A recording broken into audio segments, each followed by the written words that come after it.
Perkenalkan,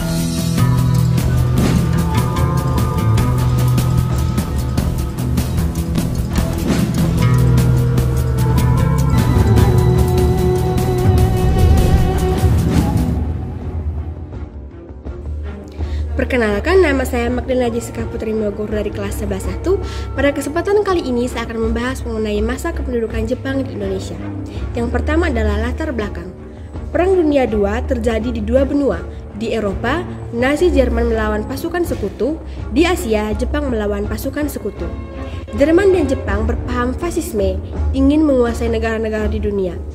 Perang Dunia Kedua di Asia dikenal dengan Perang Pasifik atau Perang Asia Timur Raya. Jepang berusaha membangun imperium di Asia dengan bersemboyankan Hakoichiyo. Hakoichiyo sendiri adalah doktrin persaudaraan universal untuk menjadikan negara-negara di dunia satu keluarga dengan Jepang sebagai kepala keluarga. Perang Dunia II di Asia dimulai pada 8 Desember 1941 saat tentara Jepang atau Dai Nippon mendadak menyerang Pearl Harbor di Hawaii. Pearl Harbor ini adalah pangkalan angkatan laut Amerika Serikat terbesar di Pasifik. Pasukan Jepang dipimpin oleh Laksamana Yamamoto bergerak sangat cepat menuju selatan termasuk ke Indonesia. Setelah Jepang menyerang Pearl Harbor, Gubernur Jenderal Hindia Belanda mengumumkan perang dengan Jepang. Pasukan Jepang sejak awal berusaha menguasai Indonesia sejak pecahnya Perang Pasifik. Alasannya adalah angkatan perang Jepang atau Dai Nippon membutuhkan minyak bumi dan batu bara dan juga bahan mentah lainnya dalam rangka memenuhi kebutuhan angkatan perangnya. Pada 11 Januari 1942, tentara Jepang telah mendarat di Tarakan, Kalimantan Timur. Maka dari itu, latar belakang kedatangan Jepang ialah untuk menguasai sumber daya alam untuk kebutuhan perang dan industri, serta menjadikan Indonesia sebagai bagian dari persemakmuran Jepang di bawah semboyan Hakoichiyo. Yang kedua adalah tujuan Jepang.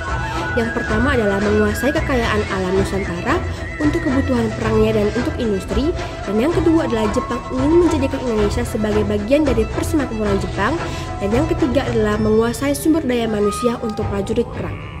Selanjutnya adalah kronologi. Pada tanggal 11 Januari, Jepang mendarat di Tarakan, Kalimantan Timur, kemudian disusul dengan penguasaan daerah seperti Balikpapan, Pontianak, dan Banjarmasin. Tentara Jepang bergerak ke Sumatera menduduki Palembang pada 14 Februari 1942, sehingga makin mudah merebut Pulau Jawa. Tentara Jepang dengan mudah merebut kota-kota penting di Jawa seperti kota Batavia, Bandung, dan lain sebagainya. Pada 8 Maret 1942, Letjen Heer ter Poorten selaku Panglima Angkatan Perang Hindia Belanda pun menyerah tanpa syarat kepada Jepang. Perundingan penyerahan tersebut berlangsung di Kalijati, Subang, Jawa Barat. Dalam perundingan Kalijati, dari Jepang diwakili oleh Gubernur Jenderal Imamura, sedangkan dari pihak Belanda diwakili oleh Gubernur Jenderal Djardja dan Jenderal ter Poorten. Pada 8 Maret 1942, dimulai zaman kependudukan Jepang di Indonesia. Setelah menduduki Indonesia selama kurang lebih 3,5 tahun, pasca bom atom Hiroshima dan Nagasaki pada tanggal 6 dan 9 Agustus 1945, Jepang menyatakan menyerah tanpa syarat kepada sekutu pada tanggal 14 Agustus 1945. Peristiwa menyerahnya Jepang ini diumumkan melalui radio pada sore harinya. Pasca 14 Agustus 1945 ini terjadi kekosongan kekuasaan atau vacuum the power di Indonesia. Yang keempat adalah strategi Jepang.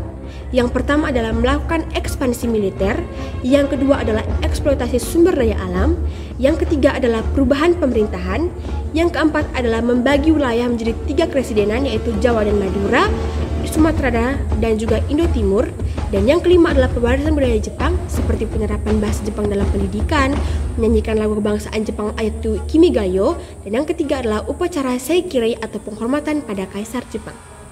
Selanjutnya adalah propaganda yang dilakukan Jepang. Yang pertama, Jepang datang ke Indonesia sebagai saudara tua dari semboyan Hakoichiyo, dan yang kedua adalah gerakan 3A yaitu Jepang Pelindung Asia, Jepang Pemimpin Asia, dan Jepang Cahaya Asia. Yang ketiga, pemutaran lagu Indonesia Raya di radio. Yang keempat, boleh menggunakan bahasa Indonesia, namun propaganda ini hanya berlangsung kurang lebih 4 bulan. Dan yang terakhir adalah dampak kependudukan Jepang. Yang pertama, dampaknya di bidang politik. Pembentukan kepresidenan baru dengan menetapkan 17 kepresidenan Shu atau di Pulau Jawa, dan menetapkan 3 wilayah Indonesia dalam pembentukannya, yaitu di bagian Jawa dan Madura, Sumatera dan juga Indo Timur. Selanjutnya adalah pembentukan organisasi militer dan organisasi semi militer. Yang kedua adalah bidang ekonomi. Adanya eksploitasi sumber daya, pengambilan aset dan pusat pengendalian, penyitaan perkebunan, pabrik, perusahaan, penyerahan paksa kekayaan seperti emas, berlian, hewan, dan bahan makanan. Yang ketiga adalah sosial. Yang pertama adalah pembentukan romusa atau kerja paksa, yang kedua adalah membentuk tunari bumi yang sekarang dikenal dengan RT, dan yang ketiga adalah doktrin kemakmuran Asia Timur.